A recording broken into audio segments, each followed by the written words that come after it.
Hello बच्चों, उम्मीद करते हैं सब ठीक होंगे और आपकी पढ़ाई भी अच्छे से चल रही होगी। हमारा चल रहा है यूनिट 5। हम पढ़ेंगे 12th की केमिस्ट्री। यूनिट 5 में उपसर्ग संयोजक यौगिक, ठीक है। उपसर्ग संयोजक यौगिक में अब हम पढ़ेंगे इफेक्टिव एटॉमिक नंबर। हेडिंग डालो, प्रभावी परमाणु क्रमांक। प्रभावी परमाणु क्रमांक। इफेक्टिव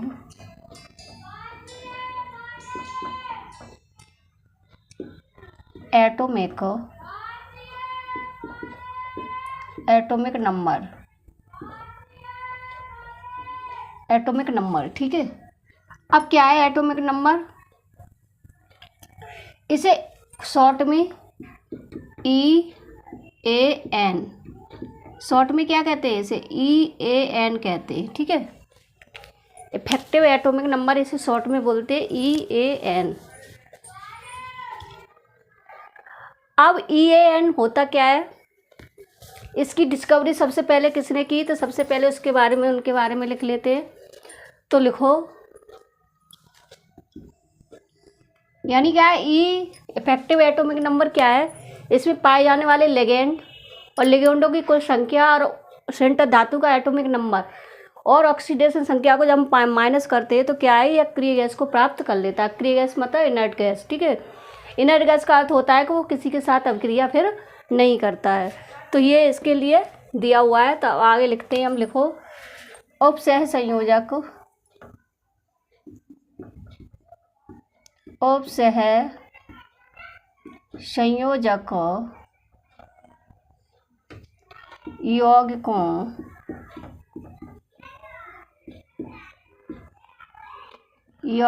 के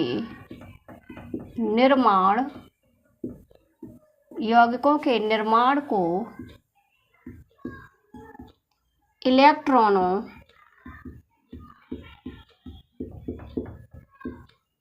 इलेक्ट्रॉनों की, ठीक है, यौगिकों के निर्माण में पूरा रहे।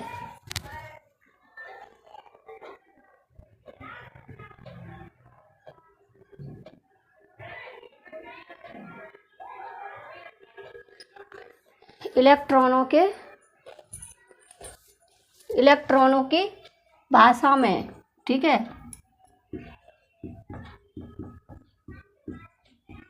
इलेक्ट्रॉनों की किसमें? भाषा में, ठीक है। समझाने के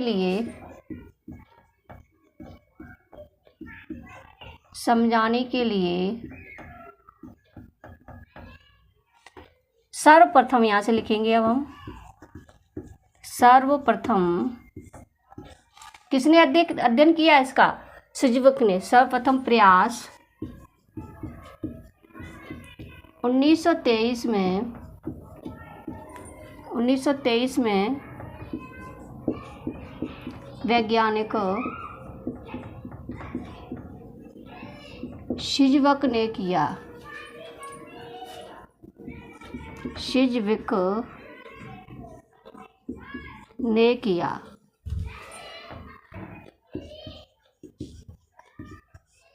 ठीक है। तो क्या हुआ इसमें? सबसे पहले इसका अध्ययन किसने किया? सिज्वक ने किया। अब लिखेंगे हम डेफिनेशन। डेफिनेशन क्या है कि एक धातु, ठीक है, एक धातु परमाणु या आयन, एक धातु परमाणु या आयन, ठीक है, या क्या लिख सकते हो? दाता समूह के संख्या, ठीक है। दाता समूहों के साथ इतनी संख्या, दाता समूहों के साथ इतनी संख्या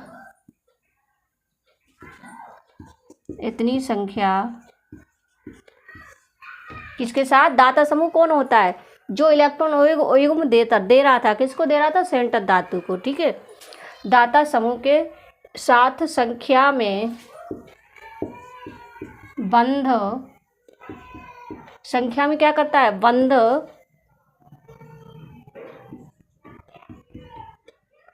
बनाएगा, बंध बनाएगा जिससे, ठीक है, संकुल धातु के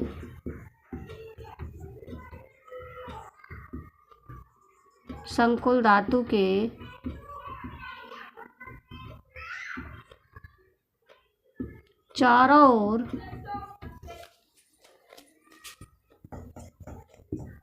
संकुल धातु कौन सी होती है, ठीक है, जो सेंटर धातु होती है, ठीक है, तो उसके चारों ओर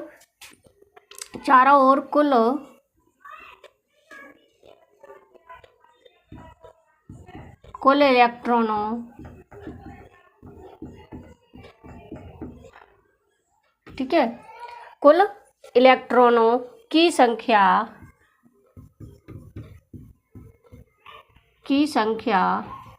क्या कहलाती है, की संख्या, जिसे प्रभावी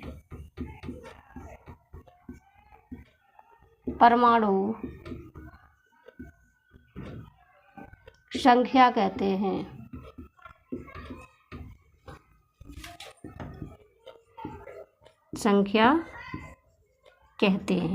ठीक है, तो ये अध्ययन सबसे पहले किसने किया था, ये वेरी इंपॉर्टेंट है और बोर्ड की परीक्षा में हर साल ये देखने को भी मिलता है, ठीक है। तो इसका अध्ययन सबसे पहले किसने किया था, सिजवक ने किया था, वैज्ञानिक। कब किया था, 1923 में, ठीक है। अब इसे जल्दी से नोट कर लो, फिर आगे चलते हैं। हो गया, चलो रफ करते हैं।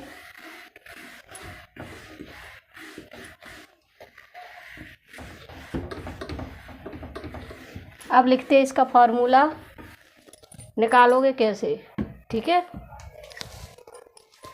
तो फॉर्मूला लिखो, प्रभावी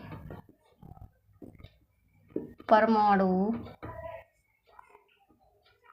क्रमांक, प्रभावी परमाणु क्रमांक, ठीक है, इसे बोलते EAN, कोष्ठक में शॉर्ट में लिख लो। EAN इक्वल टू, ठीक है, इक्वल टू क्या हो जाएगा तुम्हारा, धातु का परमाणु क्रमांक, धातु का परमाणु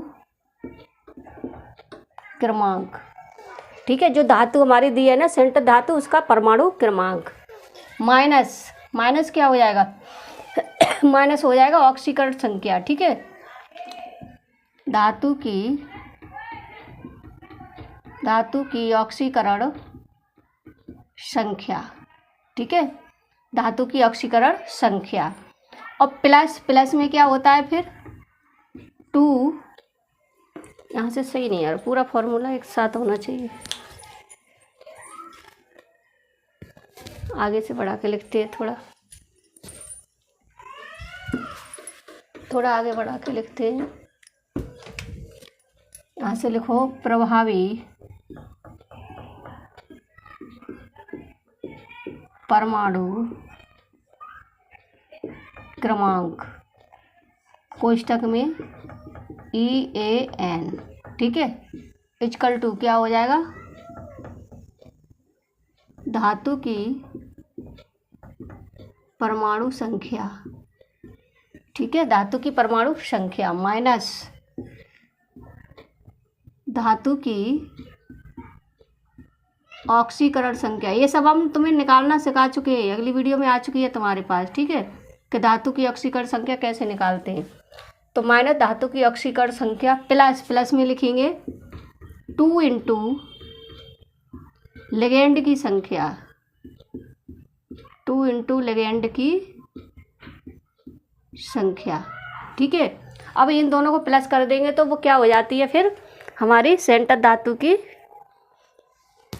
एटॉमिक नंबर बन जाता है, ठीक है। तो उदाहरण लेते हैं, उदाहरण देखो,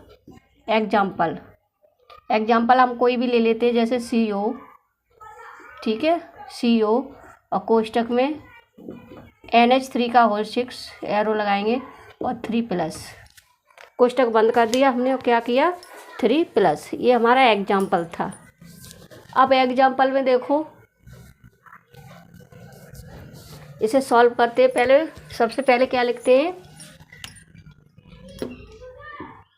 EAN इक्वल टू क्या हो जाएगी, धातु की परमाणु संख्या। तो धातु की परमाणु संख्या कितनी होती है, यानी CO की कितनी होती है, CO इक्वल टू 27 यानी कोबाल्ट। ठीक है, तो धातु की परमाणु संख्या 27 माइनस धातु की ऑक्सीकरण संख्या। तो धातु की ऑक्सीकरण संख्या कैसे निकालेंगे, ठीक है, धातु की ऑक्सीकरण संख्या निकालते हैं, हमें सबको पता है, तुम लोगों को हम पहले वीडियो में बता चुके हैं। तो ये हो गया हमारा, ये न्यूट्रल होता है, यानी यहाँ पर निकाल के दिखा देते हैं। चलो ऑक्सीकरण संख्या पहले निकाल लेते हैं। ऑक्सीकरण संख्या, ऑक्सीकरण संख्या इक्वल टू एक्स माना हमने, ठीक है, फिर प्लस NH3 0 होता है तो इंटू 6 ये मान लिया हमने, फिर लगाएंगे इक्वल टू, ये बाद में लिया है तो 3, ठीक है, तो x प्लस ये हो जाएगा 0 हो जाएगा, तो x इक्वल टू 3 ये हो जाएगा हमारा। ठीक है, तो इस तरह से हम क्या लेते हैं, ये संख्या लेते हैं। अब ये हमारी निकल आई ऑक्सीकरण संख्या। अब हम निकालेंगे, ठीक है, EAN। तो EAN इक्वल टू क्या होता है, धातु की परमाणु संख्या हमारा फॉर्मूला है। तो CO की और जो ऑक्सीकरण धातु की जो परमाणु संख्या होती है वो 27, तो हमने लगा लिया 27 माइनस धातु की ऑक्सीकरण संख्या। तो धातु की ऑक्सीकरण संख्या हमारी कितनी आई निकल के 3, -3 कर दिया, तो ये कितना हो गया हमारा 24। ठीक है, अब वो कह रहा है लिगेंडों की संख्या। तो लिगेंड कितने हमारे, NH3 कितने 6 हैं, NH3 कितने हमारे 6 हैं लिगेंड। ठीक है, तो लिगेंड क्या करेंगे हम, लिगेंड को ले लेंगे 2 इंटू लिगेंडों की संख्या कितनी है 6, तो 6, तो इक्वल टू कितना हो जाएगा ये 12। ठीक है, तो अब क्या है, CO की NH3 की इफेक्टिव एटॉमिक नंबर कितना हो गया, CO NH3 का होल 6 और 3+, इसका कितना हो जाएगा आयन का। ठीक है, तो ये कितना हो जाएगा, यानी 24 + 12 इक्वल टू कितना हो गया 36। तो ये क्या है, अक्रिय गैस। अक्रिय गैस क्या है हमारी, अक्रिय गैस ही, यही तो बताना था इसमें कि अक्रिय गैस को प्राप्त कर लेता है। अक्रिय गैस कौन सी है, क्रोप्टॉन, यानी Kr। क्रोप्टॉन कितना होता है 36 होता है। तो इस तरह से हम ये लिगेंडों की संख्या इसमें निकाल लेते हैं। ठीक है, एटॉमिक नंबर निकाल के इसमें लिगेंड की संख्या भी निकाल लेते हैं। अब चलो एक और उदाहरण देख लेते हैं, एग्जाम्पल एक और देखो।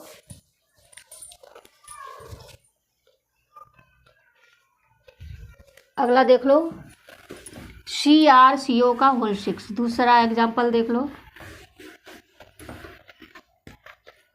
एग्जाम्पल नंबर 2, CrCO का होल 6। ठीक है, ये कर लिया हमने, CrCO का होल 6। तब देखो इसमें क्या करते हैं, सबसे पहले निकालते हैं ऑक्सीकरण संख्या। तो ऑक्सीकरण संख्या निकाल लो, Cr की ऑक्सीकरण संख्या कितनी है हमारी, तो पहले लगा x प्लस ये 0 होता है तो 0 इंटू 6 इक्वल टू 0। ठीक है, तो s का इक्वल टू क्या हो जाएगा, ये 0 ही रहेगा। ठीक है, तो इसकी ऑक्सीकरण संख्या कितनी आई निकल के 0। अब Cr का परमाणु क्रमांक कितना होता है, पहले लिख लो, Cr का परमाणु क्रमांक, परमाणु क्रमांक कितना होता है 24 यानी 24। ठीक है, अब इसी के आधार पर हम चलेंगे, EAN इक्वल टू क्या होता है, धातु का परमाणु क्रमांक। ठीक है, तो धातु का परमाणु क्रमांक कितना है हमारा 24। ठीक है, ये लर्न करने पड़ेंगे परमाणु क्रमांक आप लोगों को। तो ये क्या है 24 माइनस धातु की ऑक्सीकरण संख्या। तो ऑक्सीकरण संख्या हमारी कितनी आई जीरो, तो यहाँ जीरो लिख दिया, plus 2 into ligand, 2 into ligand की संख्या, लिगेंड की संख्या, ठीक है। अब बताओ अब क्या है कि EAN = 24, तो ये प्लस तो जीरो, ठीक है, माइनस जीरो तो कुछ नहीं हुआ इसमें, फिर प्लस क्या हो जाएगा 2 इंटू लिगेंड की संख्या कितनी है हमारी 6 है, तो यहाँ CO कितने हैं हमारे 6 हैं, तो यहाँ 6 रख देंगे, ठीक है। तो ये क्या हो जाएगा फिर EAN = 24 प्लस ये क्या आ जाएगा 12 हो जाएगा, और ये हो जाएगा फिर हमारा 36। ये भी क्या हो गया, एक अक्रिय गैस हुई। अक्रिय गैस का परमाणु क्रमांक कितना होता है 36। अक्रिय गैस वो कौन सी अक्रिय गैस है KR यानी क्रिप्टन, ठीक है, जिसका परमाणु क्रमांक होता है कितना होता है 36 होता है। तो इस तरह से हम क्या इफेक्टिव एटॉमिक नंबर निकाल लेते हैं।